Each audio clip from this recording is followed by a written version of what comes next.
بسم اللہ الرحمن الرحیم۔ السلام علیکم ناظرین، آپ دیکھ رہے ہیں اردو پوائنٹ اور میں ہوں ابتسام نوید۔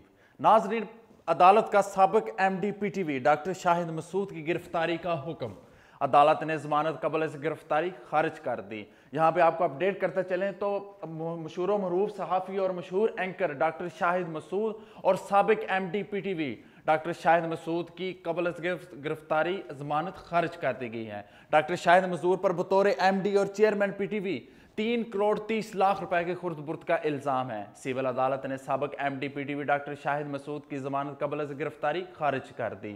اینکر ڈاکٹر شاہد مسعود ضمانت خارج ہونے پر ہی عدالت سے پہلے ہی وہاں سے تشریف لے جا چکے تھے، بلکہ کچھ ذرائع کا یہی کہنا ہے کہ وہ وہاں سے فرار ہو گئے، لیکن کچھ ذرائع کا یہی کہنا ہے کہ وہ وہاں سے پہلے جا چکے تھے۔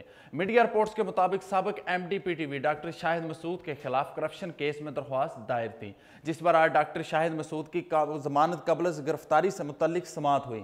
سول جج نے اینکر ڈاکٹر شاہد مسعود کی ضمانت قبل از گرفتاری خارج کر دی۔ بتایا گیا کہ ضمانت خارج کیے جانے پر اینکر ڈاکٹر شاہد مسعود عدالت سے پہلے ہی جا چکے تھے۔ اینکر شاہد مسعود کی ضمانت قبل از گرفتاری اسپیشل جج سینٹرل نے خارج کر دی ہے۔ ڈاکٹر شاہد مسعود کی کچھ تفصیلات جو اس واقعے کی وہ آپ سے شیئر کریں گے۔ شاہد مسعود پر بطور ایم ڈی اور چیئرمین پی ٹی وی 3,30,00,000 روپے کی خرد برد کا الزام ہے۔ عدالت نے ڈاکٹر شاہد مسعود کو فوری گرفتار کرنے کا حکم دے دیا ہے۔ واضح رہے کہ ڈاکٹر شاہد مسعود سینئر تجزیہ کار ہیں، نیوز 1 ٹی وی پر پروگرام کی میزبانی کرتے ہیں۔ اس سے قبل ڈاکٹر شاہد مسعود نے 2001 میں اے آر وائی گروپ میں بطور ایگزیکٹو ڈائریکٹر کام کیا۔ اسی طرح انہیں 2008 میں چیئرمین پاکستان ٹیلی ویژن کارپوریشن تعینات کر دیا گیا۔ تاہم اس دوران ان پر بطور ایم ڈی اور چیئرمین پی ٹی وی کرپشن کے الزامات لگائے گئے۔ ان پر الزام ہے کہ انہوں نے بطور ایم ڈی اور چیئرمین پی ٹی وی 3,30,00,000 روپے کا قومی خزانے کو نقصان پہنچایا ہے۔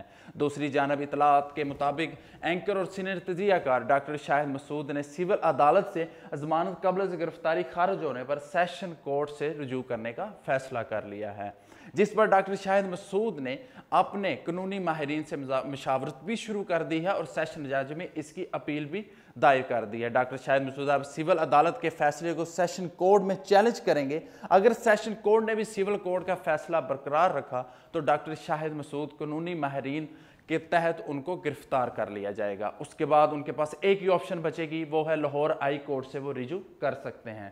جی ناظرین، اب تک کے لیے اتنا ہی۔ مزید اپڈیٹ کے لیے رہیے اردو پوائنٹ کے ساتھ۔ مجھے دیجیے اجازت۔ اللہ حافظ۔